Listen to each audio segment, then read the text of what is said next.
पीले दांत वाली बहू। रंजना कभी ब्रश नहीं करती थी। उसे कितनी बार उसके माँ बाप ने डांटा, लेकिन उसका कोई असर उस पर होता ही नहीं था, जिस कारण से उसके दांत पीले पीले हो जाते हैं। शादी के बाद। अरे बहू, वैसे तो तुझ में कोई कमी नहीं है, पर तेरे दांत इतने पीले कैसे हैं बेटा? कैसे मतलब? कोई सर्जरी थोड़ी ना कराइए। तो क्या नाम में ब्रश नहीं करती तो पीले हो गए। क्या करें? आप कहें तो लाल करवा लो या फिर काले। ये क्या है? क्यों ऐसे लड़ रही हो? लड़ रही हूँ? अरे मैं लड़ रही हूँ या ये बोल रही है कि दांत पीले हैं, पीले। अरे तपस्या थोड़ी ना की है पीले करने के लिए। आधा ब्रश किया है, जाकर छी, कैसे बात कर रही हो? ये किसके कपड़े लगे थे? जब हम अपने देखने आए थे, अरे तब से बात कर रही है, पेंटिस में कैसे? अब देखो, कैसे पीले पीले लग रहे हैं। रंजना साफ फिर शुरू हो गए पीले पीले पीले। अरे पीले तो तभी थे, मेरे हाथ का रसगुल्ला उड़ा उड़ा कर खा रही हूँ। लड़की नहीं, गुणों का खजाना दे रहे भाई साहब आप। खैर, अब वो लोग करते भी तो क्या करते। पीले दांत वाली बहू पल्ले पड़ी थी तो झेलना तो था ही। एक दिन कीर्तन में रंजना गाना गा रही थी। अरे कमला बहन, माँ का द्वार है, यहाँ तो सब शुद्ध होकर आते हैं, फिर अपनी बहू को ब्रश भी नहीं करवाती तुम। दूर से पीले पीले दांत भक्ति में बाधा उत्पन्न कर रहे हैं। और कोई 2 साल की बच्ची थोड़ी ना लेकर आई हूँ मैं बहू बनाकर। अच्छी खासी लड़की है, अरे कैसे करवाऊं ब्रश? ये तो उसे खुद करना चाहिए ना। अब माँ बाप तो इसके जैसे तैसे निपटा दिए, ये नहीं सोचा कि सास कैसे संभालेगी। सास बहू को लेकर घर आ जाती है, लेकिन सोच लेती है कि अब इसे लेकर कहीं नहीं जाएगी। अगले रोज बहू कहती है, अरे क्या हो गया, मंदिर नहीं जाना क्या? कीर्तन का वक्त हो रहा है। मेरी मधुर वाणी से कान्हा जी जागते हैं और सोते हैं। आप तो जानती है ना उनकी भक्ति में कितना मन लगता है मेरा। वो क्या है ना, तबीयत ठीक नहीं लग रही है मेरी, आराम करूंगी मैं। तबीयत ठीक नहीं लग रही? अभी तो मिथुन के गाने पर नाच रही थी आप, और अब बोल रही है कि तबीयत ठीक नहीं लग रही। अरे भक्ति में मन लगा लो सासू माँ, ऊपर जाना है। क्या मुंह दिखाओगी आप? हाँ? सास को बहू की बात पर गुस्सा आ जाता है। मैं क्या मुंह दिखाऊंगी, इसकी चिंता तो ना कर, समझी? अपने मुंह की चिंता कर, जो ये पीले पीले दांत लेकर हर जगह पहुंच जाती है। पता है लोग कितना मजाक बनाते हैं। ना जी ना, मैं नहीं जाना कहीं तेरे साथ। तो ये बात है। कोई ना, मत जाओ, मैं अपने कमरे में ही बैठकर भक्ति कर लूंगी। ऊपर वाला दांत थोड़ी ना देखता है, मन देखता है, भावना देखता है। और अरे बस बस, तू सब कुछ दिखा, बस ये सफेद चमकदार दांत ना दिखाना किसी को, है?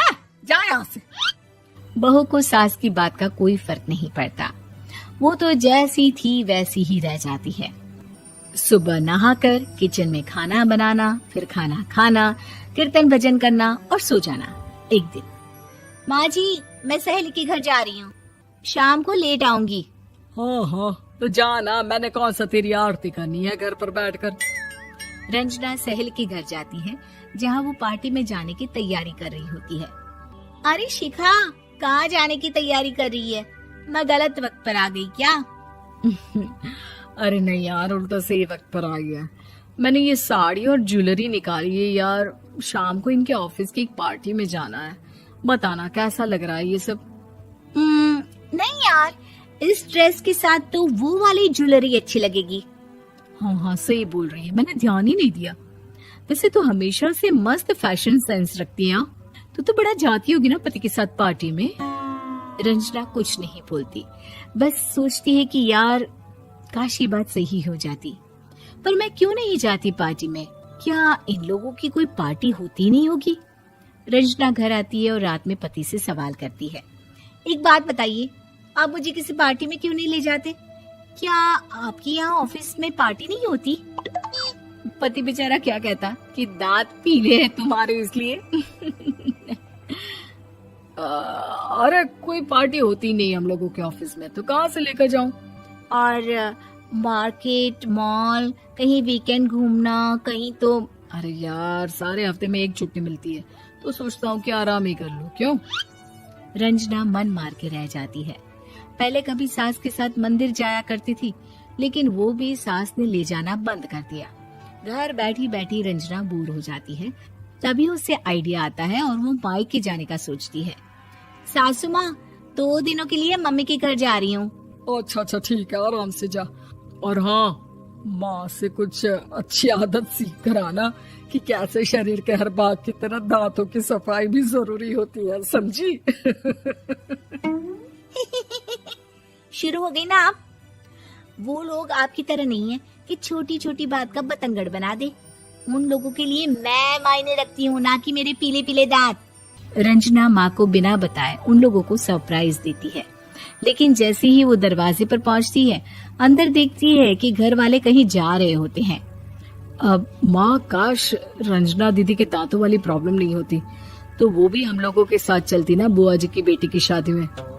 हाँ बेटा, लेकिन अब उसे कौन समझाए कि उसको उसके पीले दांत नहीं दिखते, लेकिन उसके आसपास के लोगों को कितना एम्बैरेसिंग फील कराते हैं। मुझे तो कितनी बार उसके स्कूल की टीचर ने शिकायत की कि उसके साथ कोई लड़की बैठना भी नहीं चाहती, और ना ही कॉलेज में कोई उससे बात करना चाहता था। लेकिन पता नहीं क्यों उसे ये बात समझ में ही नहीं आती। कोई कमी नहीं है उस लड़की में, बस यही कि दांत पीले हैं। वो तो भला हो जीजा जी और उनकी माँ का, जो दीदी को जैसी है वैसे ही रखा हुआ है। रंजना को अपने घर वालों की बात सुनकर बहुत दुख होता है।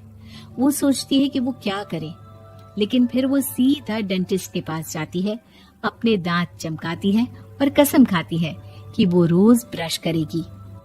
अरे क्या हो गया? तुम तो 2 दिनों के लिए गई थी ना, पर कोई ना, अच्छा है, चलो आ गई तो। रंजना सास के सामने आकर खड़ी हो जाती है और पूरी स्माइल करती है, उसके चमकदार दांतों को दिखाती हुई। हैं? चले मंदिर? माँ, मुझे माफ कर दीजिए, मैंने आप लोगों को बहुत एम्बैरेसिंग फील करवाया। मैं आज से रोज ब्रश करूंगी।